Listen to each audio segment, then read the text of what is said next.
I see it threw me for a second there. It was a little bit delayed. Welcome to the Noise Brigade podcast.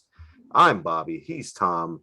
Our little computerized friend took a couple seconds to tell me that she was recording. So hopefully there's not a lot of dead air before this.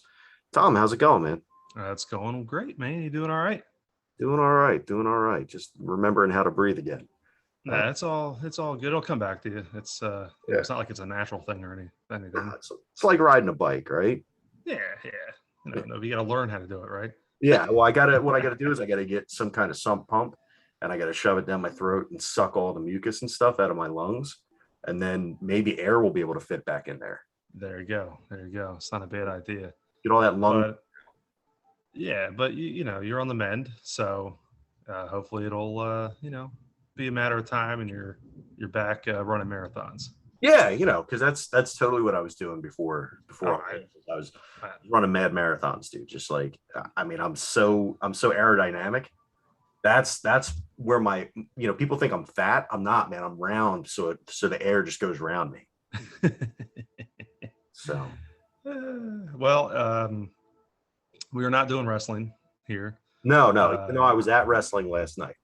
yeah, we're not doing that. We may make a couple of references to it in our show today, but I threw a message at you, and it's funny because over time, if you've listened to some of our things here, we've kind of obviously hinted that we both grew up in New Jersey, and I said, let's just kind of throw an episode together of just what it was like growing up in New Jersey, but more specifically South Jersey, and just kind of taking that trip down memory lane.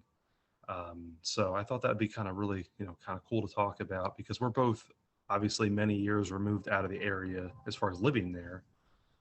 So we're taking this from the stance of both you and I grew up there in the '80s into the '90s, and we both kind of relocated in that 2000s, mid 2000s time frame. So I don't know. What did you think about that? Is this sound like something kind of cool for you to chit chat Fantastic. with me about? Yeah, man, fantastic idea. I mean, the big thing is there's a lot of misconceptions, a lot of trash gets talked about Jersey. Um, Even I moved down here in 2008, and I still consider Jersey home. I don't consider Florida home. I don't ever think that I'll consider Florida home.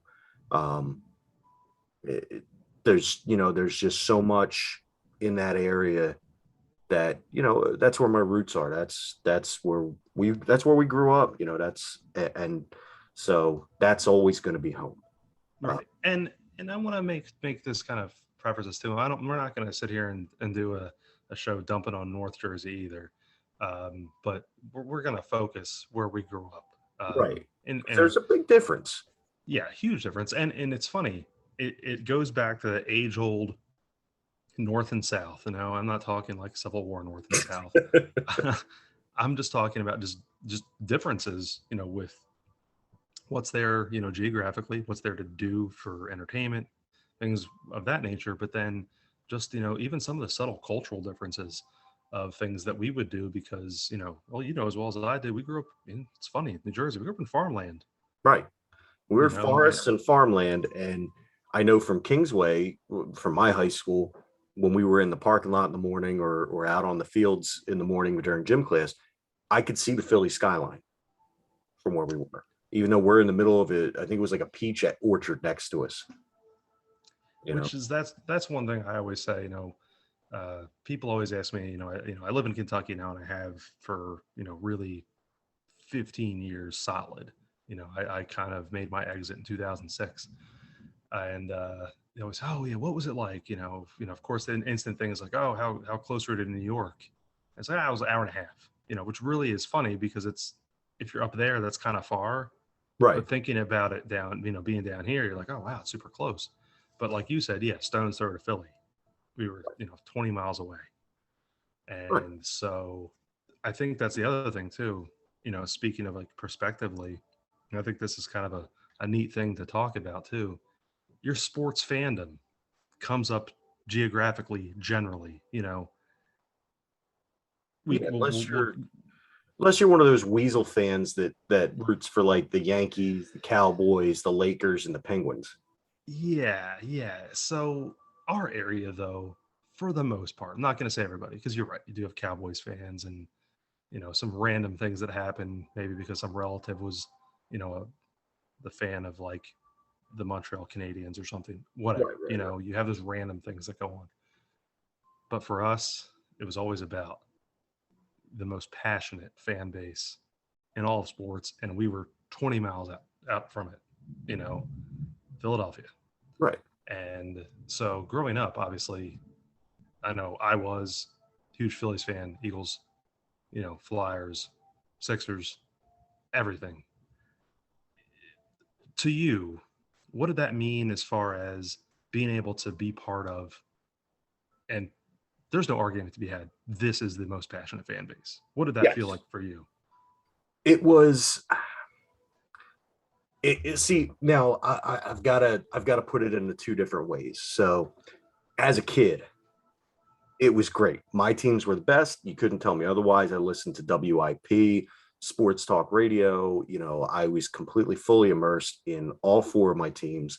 I had a Sixers backpack. I would wear a Flyers shirt or a Flyers jersey, a Phillies hat, and an Eagles jacket. I had a jersey of every team, with the exception of the Sixers. I asked for a Sixers jersey for multiple years. I wanted a Clarence Weatherspoon jersey. Nice. Yeah, I'm glad, in hindsight, glad I didn't have a Clarence Weatherspoon jersey, but I really wanted one.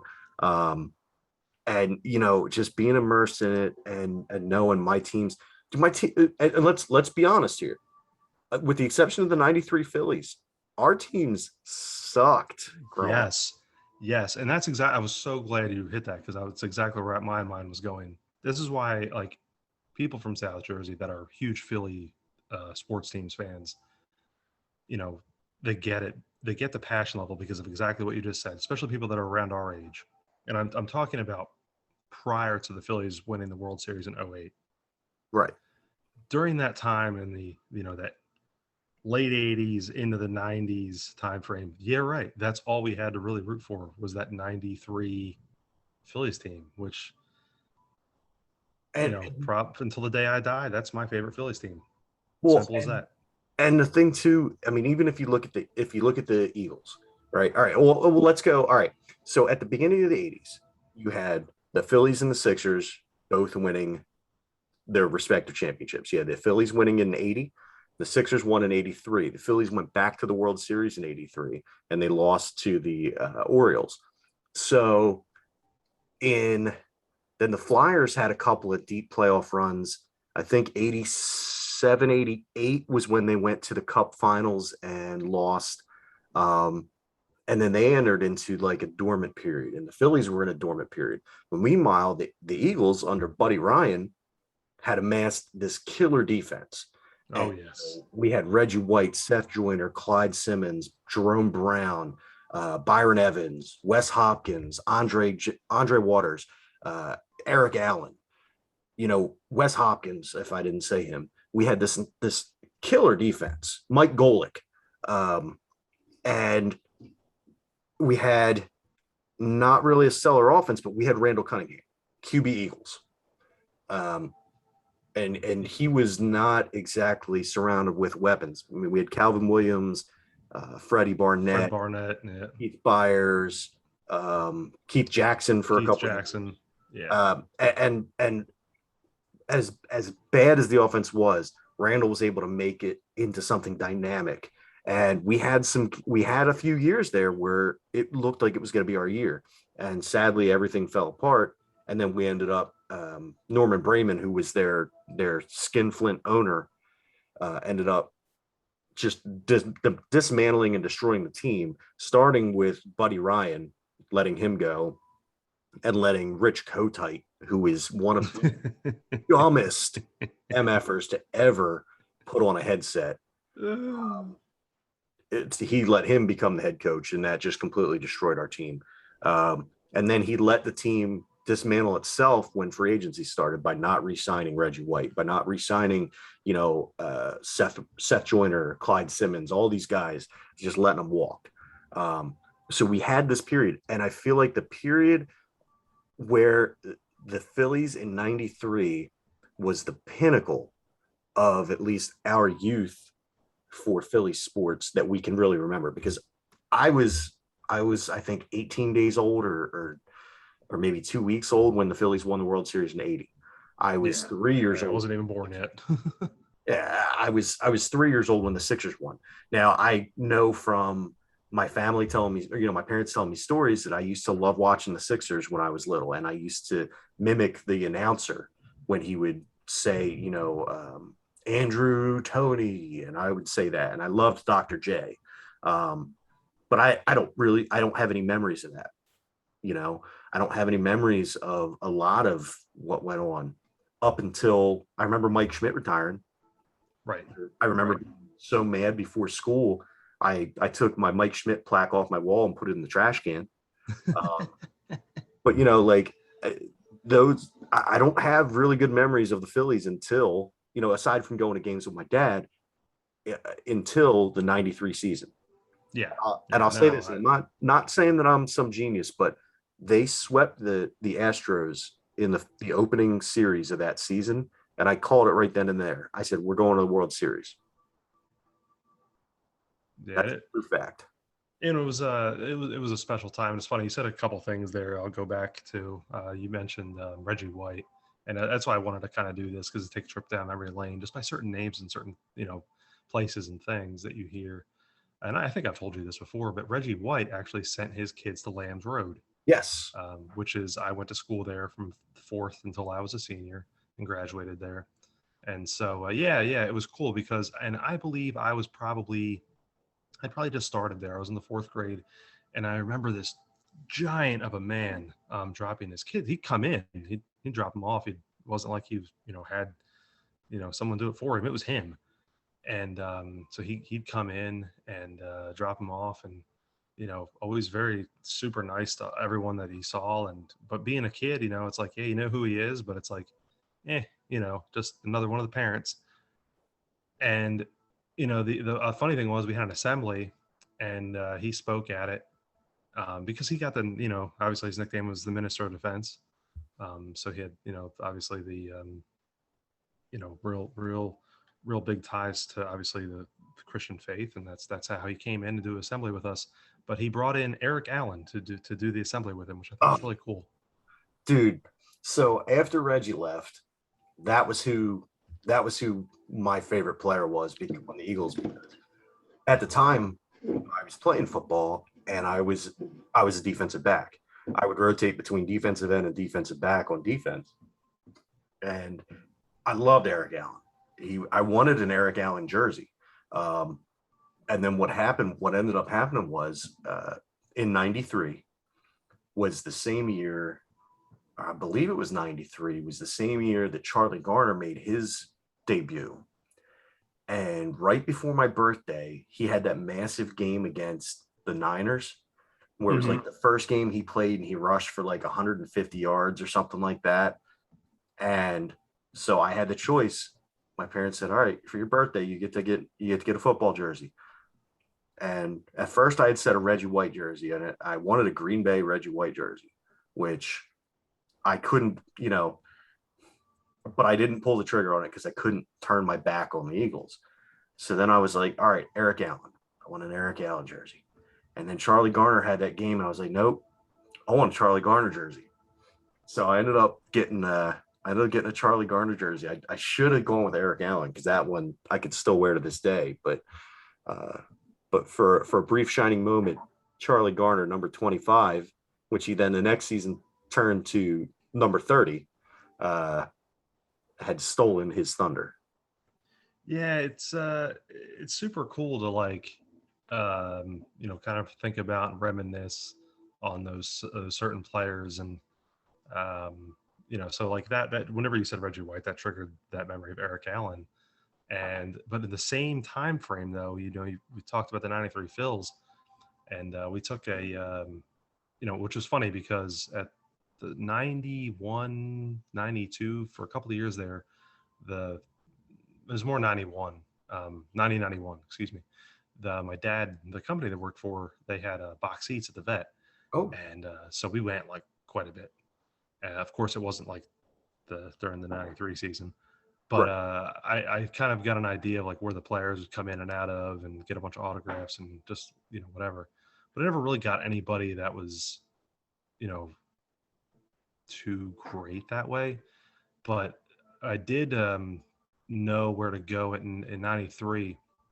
And I remember waiting after the game where the players like entrance exit was.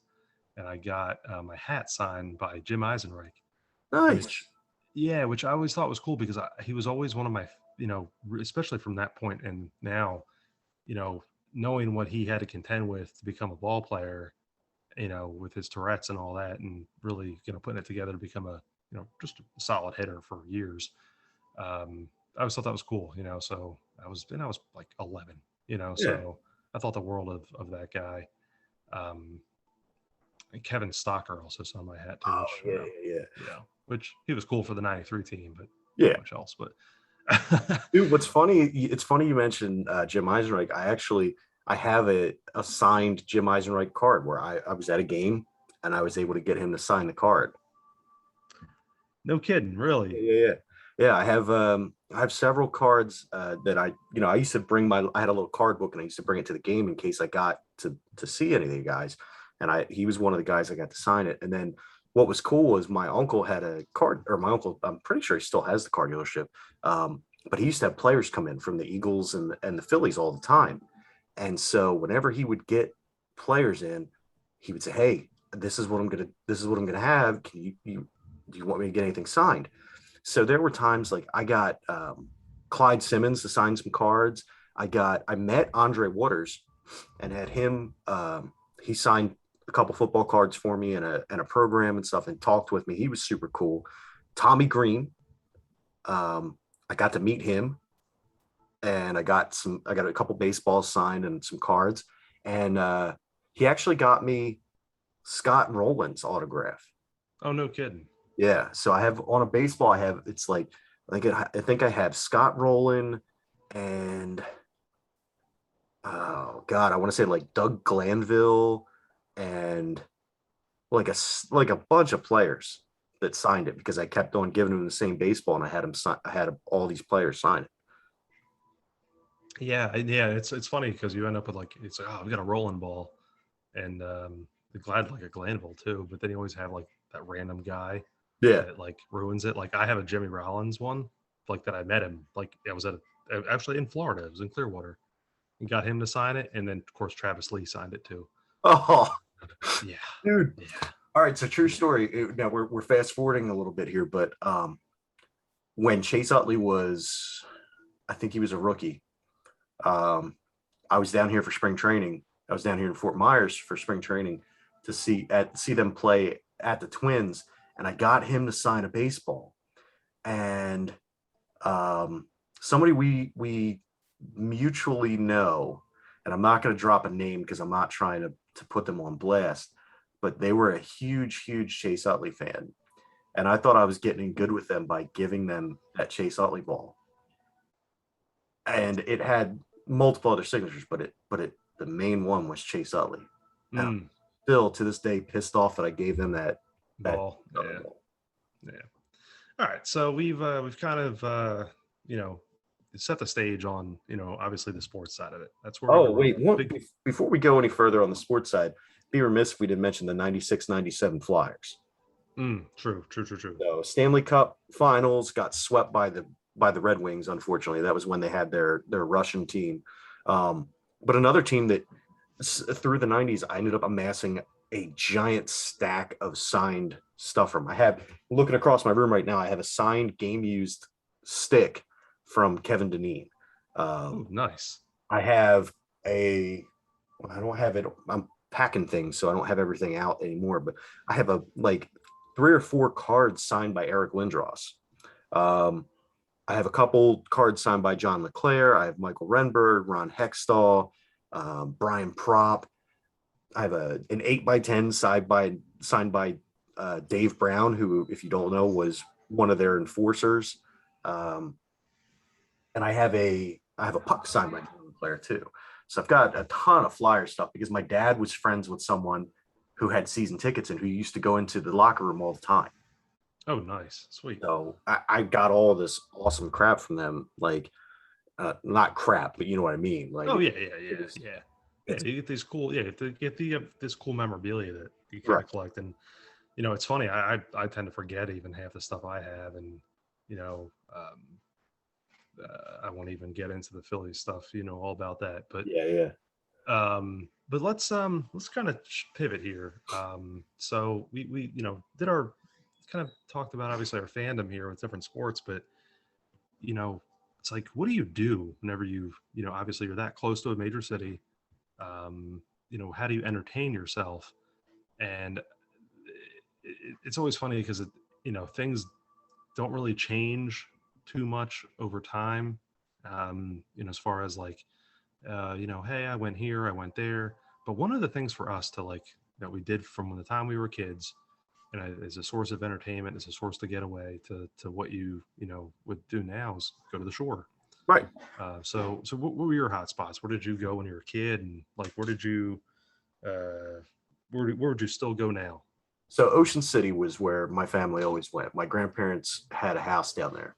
So we would go every summer, at least once, but we would typically go down a couple times.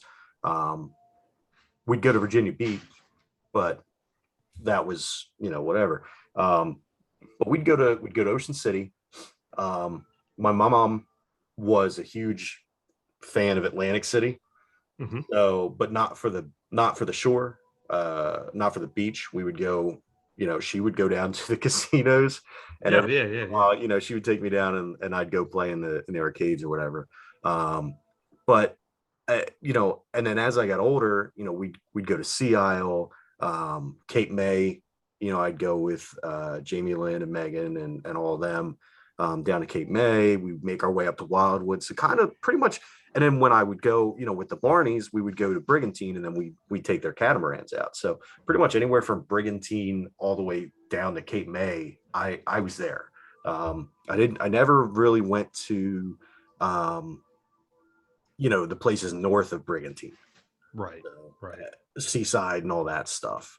So did you ever go there at all? No, Seaside, like Seaside Heights, for example. no, it's never went to Seaside Heights. Um, no, I went to Red Bank once to pick somebody up, and then I went there to go to Jay and Silent Bob's Secret Stash.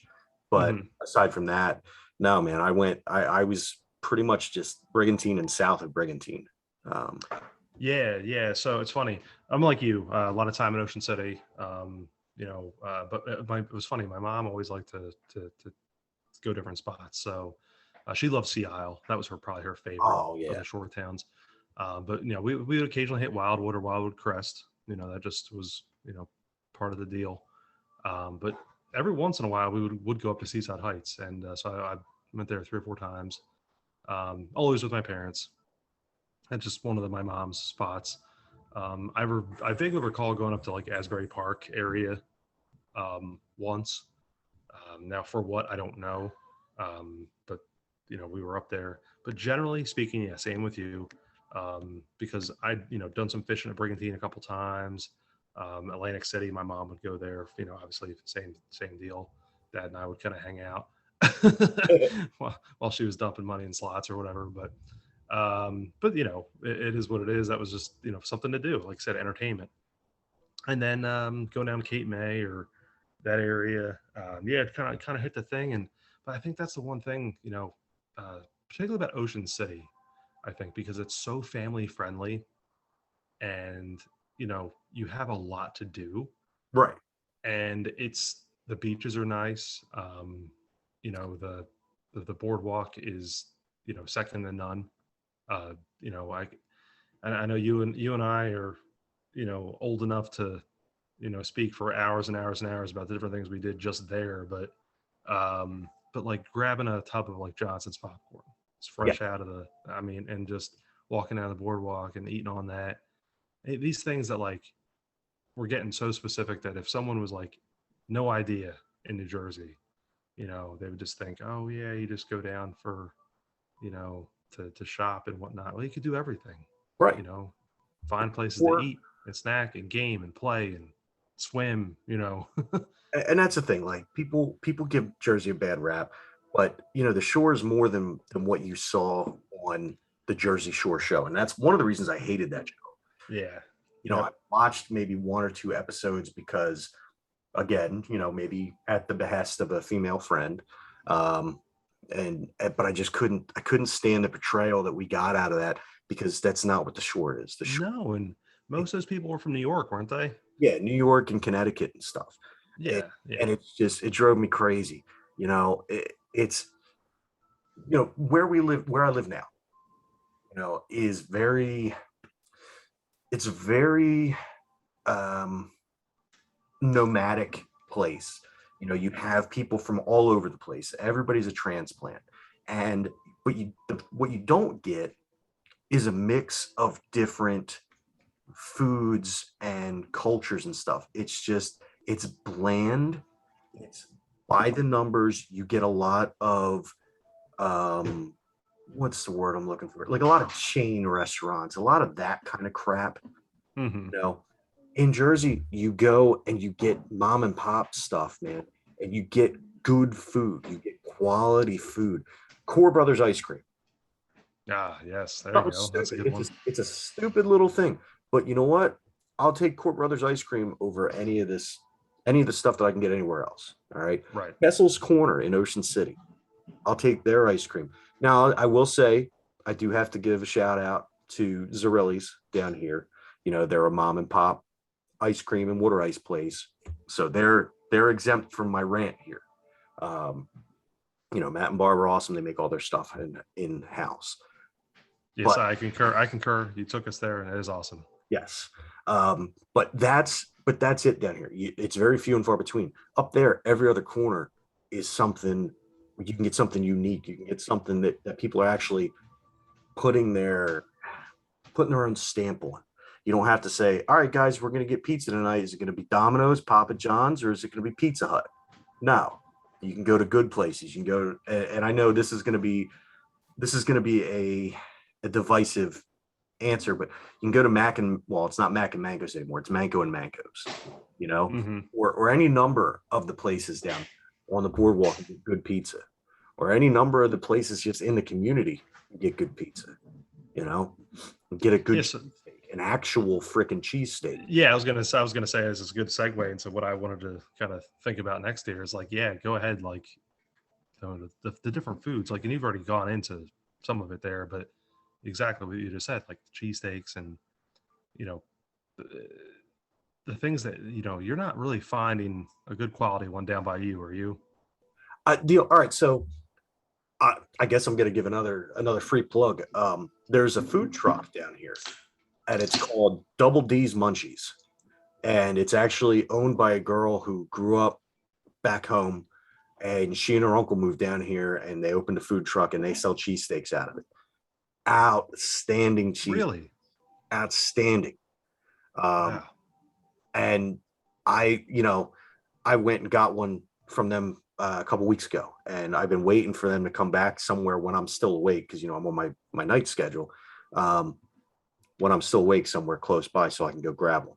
I wish, I hope that things clear up quickly as far as with all these variants and crap, so that they could possibly open a restaurant. Because if they opened a cheesesteak joint down here, dude, I'd be fatter than I already am.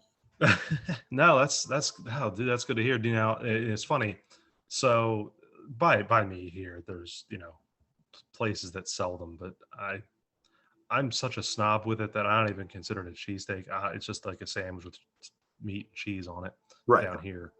But I found a place in Indianapolis called Hoagies and Hops, and they actually ship their bread in from Lishio's, which that Lishio's has this giant factory now in Clayton, Okay. and yeah, they ship it in, and the lady that owns it is from Philadelphia, Okay.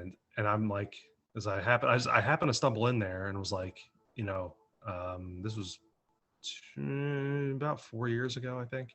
They had just opened or right close to it, and yeah, it was spot on. Like she did it. It's like the first time I actually had an authentic cheesesteak outside of Philadelphia or the Philadelphia South Jersey area.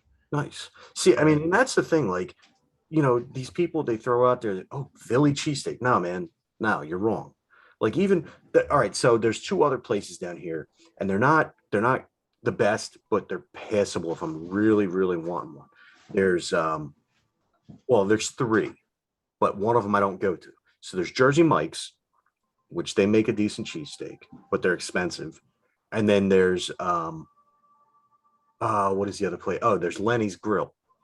And they make decent cheesesteaks. There's another place, it's called Philly Junction, and they make cheesesteaks, but they make them the Pats and Geno's way. Mm. So they're one that I don't really go to that often. I go there to get Pennsylvania Dutch Birch beer. Oh, nice. You can get that locally here, but just like if you order it online, the Pennsylvania Dutch Birch beer, it's like $12 for a 6 pack here. It's Mm. the pricing is A little out there. so, but it's that's one of the things, South Jersey, Philly, you can get these, like you said, man, the food, the mom and pop places, the little Italian bakeries where you can get the cookies, even something Yeah. that simple, like those little cookies. Oh my God, I would kill to be able to get that stuff down here. Yeah, that it's funny. Those little things, and I actually thought about this earlier this week. Actually, my mom had worked at the GCIT, or at Gloucester County Institute of Technology, Yeah. and they had the culinary arts program. And prior to it being Institute of Technology, it was just a regular traditional vocational school. And I remember as a kid getting donuts, there, because it was a bunch of students making them, and that was a great thing, was they had to test that out on somebody. So I usually end up with like fresh donuts all the time, and they were always really good because they were using like maybe like legitimate equipment at the time, and techniques, and just different things that yeah, I'm not going to say like, hey, I've had good pastries and good donuts from other places everywhere, Right. but there's something special about certain things. That's why I'm going to go back to the cheesesteak thing. The one thing to me that will always make it, always, always, always, is the roll. And meat aside, yeah, you can talk about the different cuts of meat and make sure it's not too fatty, and what kind of cheese, are you cheese whiz, or you whatever. I don't want to get into that. Right. I'm just talking about the roll itself.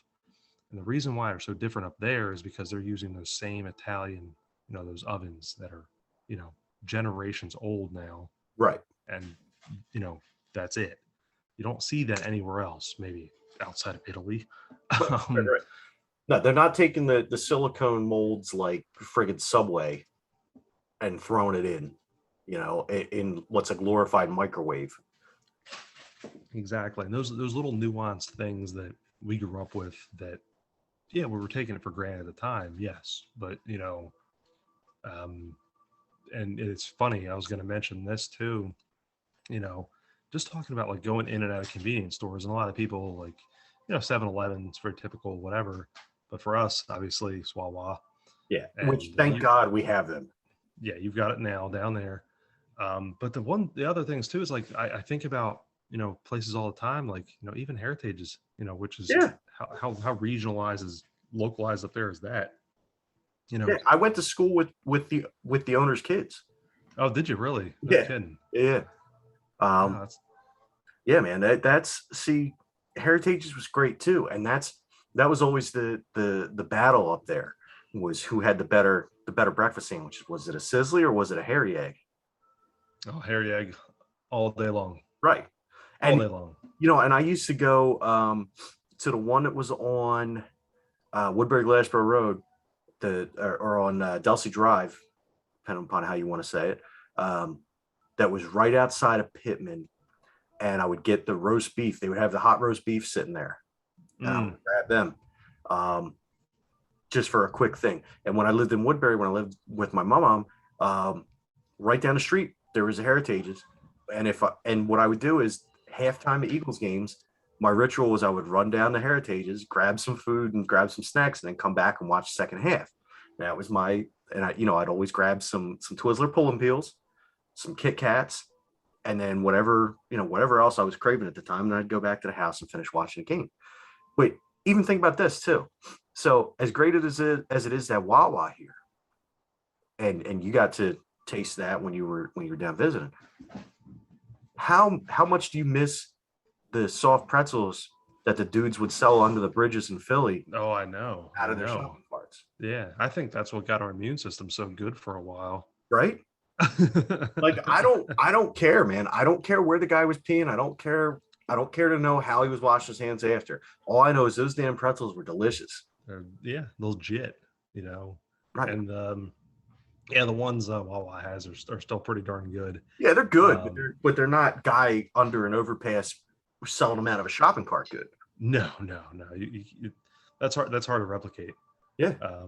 Well, maybe not that hard, but probably would get in trouble with like the health department or something. Yeah, the FDA might have something to say about that. Yeah, yeah. But all right, so we've done a little bit of sports here and just kind of talking about time at the shore and some food items here, but really realistically, I do want to get into what kind of a little bit of a uh, I guess more of a what people actually think. So like now that you've moved out of the area and you say, "Oh, hey, I'm from New Jersey."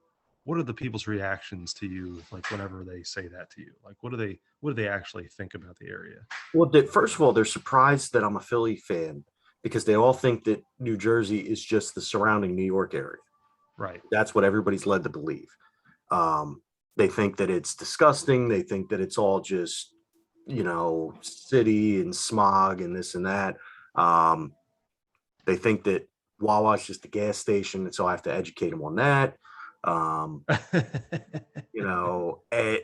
and they don't know anything about 24-hour diners.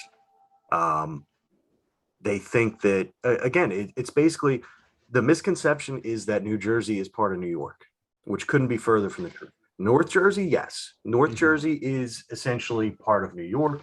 South Jersey is essentially part of Philly. And while it is that, we also both are fiercely protective of New Jersey itself.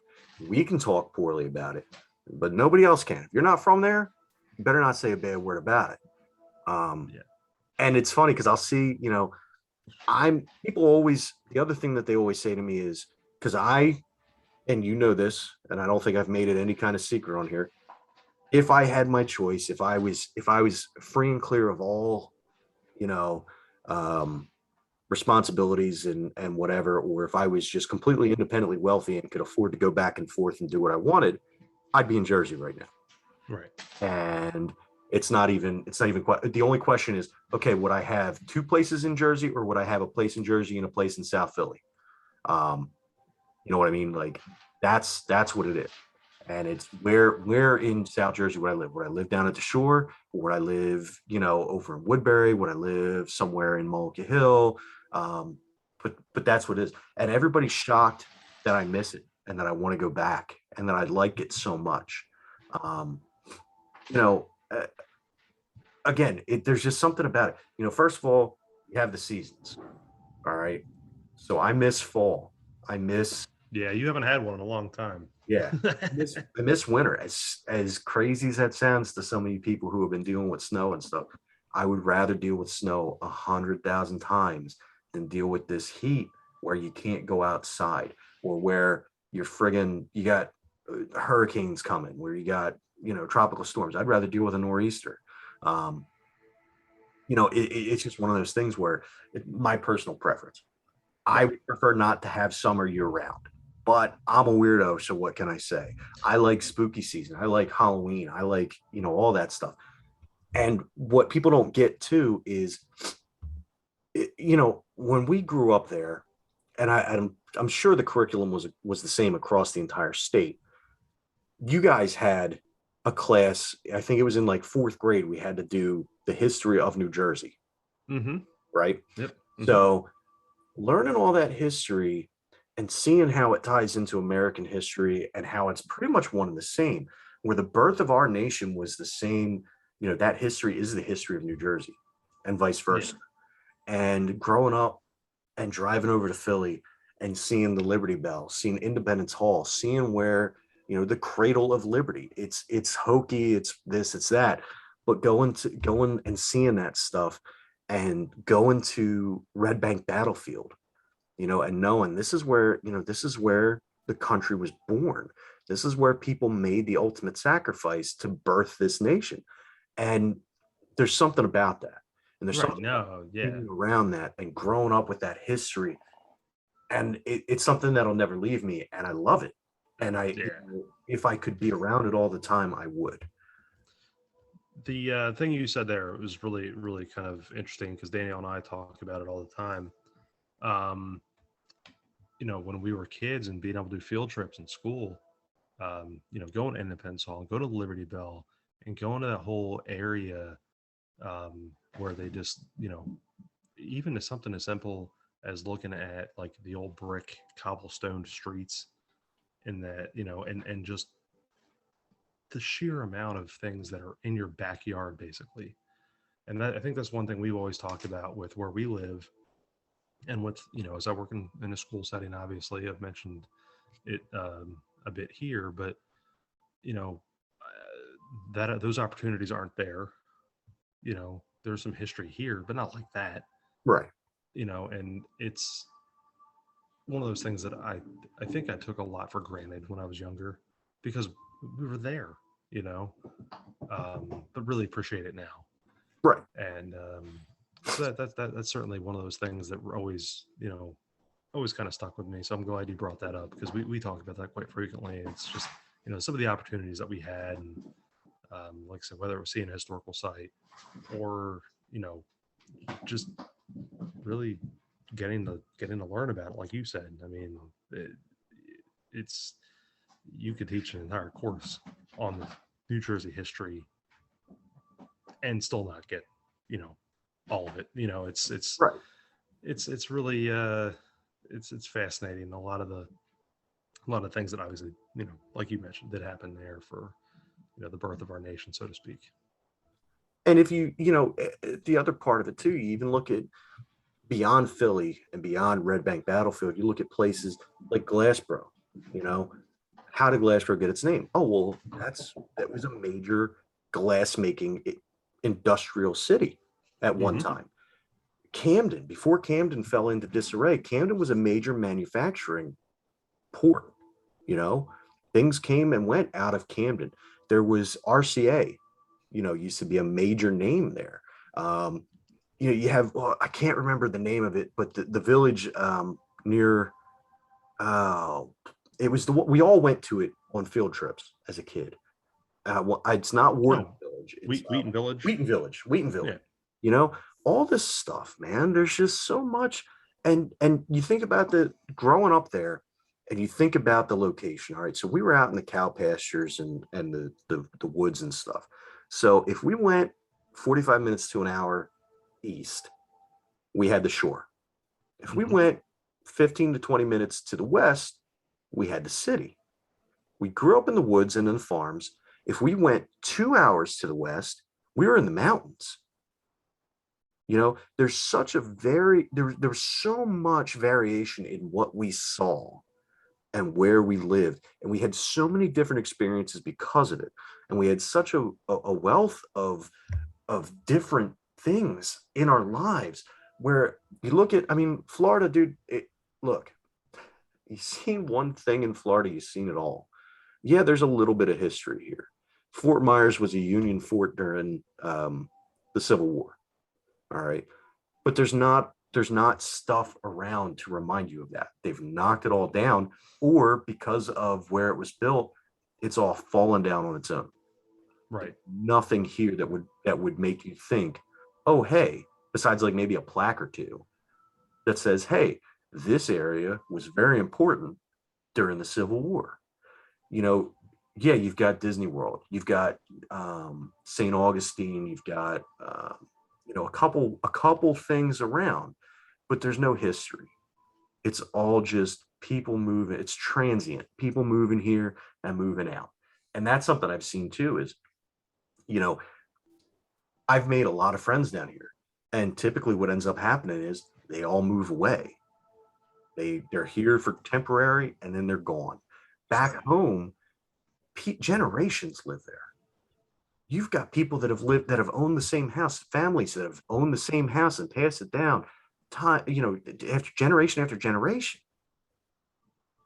You don't have that here. Yeah.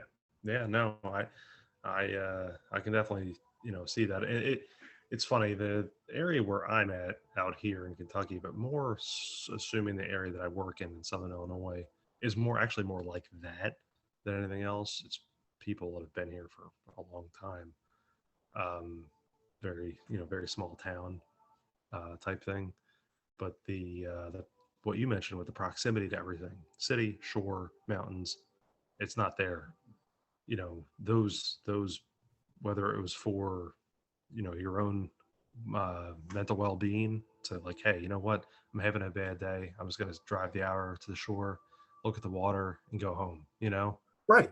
Or if it was for strict entertainment, I don't know, I'm gonna go tubing, or I'm gonna go wherever. Everything was right there.